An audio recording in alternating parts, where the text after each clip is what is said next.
कांग्रेस की संदेश यात्रा आज फतेहाबाद के गांव ढांड और केढान में पहुंची, जहां पर कांग्रेसी नेता कुमारी शैलजा और किरण चौधरी ने लोगों को संबोधित किया और कहा फतेहाबाद जिले के तीनों विधानसभा क्षेत्र को संदेश यात्रा कवर करेगी।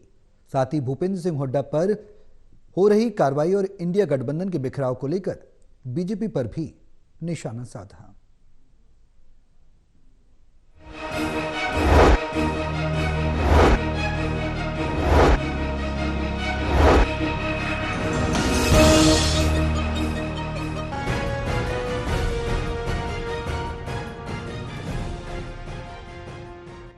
कांग्रेस की संदेश यात्रा आज फतेहाबाद के गांव ढाण और किरढाण में पहुंची, जहां पर कांग्रेसी नेता कुमारी शैलजा और किरण चौधरी ने लोगों को संबोधित किया और मीडिया से बातचीत करते हुए कुमारी शैलजा ने कहा कि आज देश का युवा बेरोजगार घूम रहा है और बीजेपी सरकार उन्हें रोजगार नहीं दे पा रही है, इसलिए उन्हें अब इजराइल भेजने का नया शिगुफा छोड़ा गया है।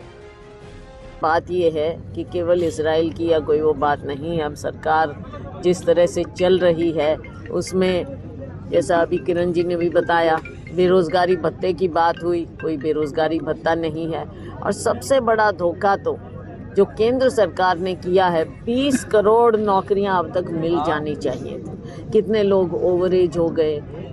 अगर हम हरियाणा की बात करें, कितने स्कैम हुए हैं, परीक्षाएं रद्द हुई हैं, पेपर लीक हुए हैं, नौकरियां मिली, अपॉइंटमेंट लेटर नहीं मिले, लोग केस कर देते हैं, कोर्ट्स में चले जाते हैं, तो धोखे पर धोखा होता रहा है। भूपेंद्र सिंह हुड्डा पर ईडी की कार्रवाई को लेकर कुमारी शैलजा ने कहा कि बीजेपी सरकार ईडी और सीबीआई जैसी एजेंसियों का दुरुपयोग कर रही है। अपने राजनीतिक विरोधियों पर ये किया जा रहा है, जो कि सरासर गलत है।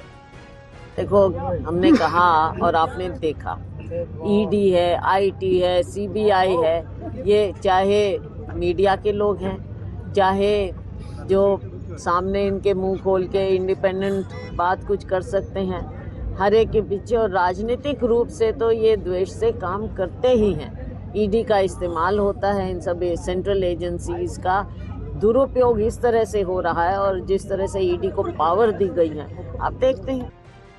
इंडिया गठबंधन के बिखराव को लेकर कुमारी शैलजा ने कहा, दल बदल नेताओं को जनता जवाब देगी। वहीं सिरसा लोकसभा से कुमारी शैलजा के चुनाव लड़ने के सवाल पर कहा कि उनका मन विधानसभा चुनाव लड़ने का है।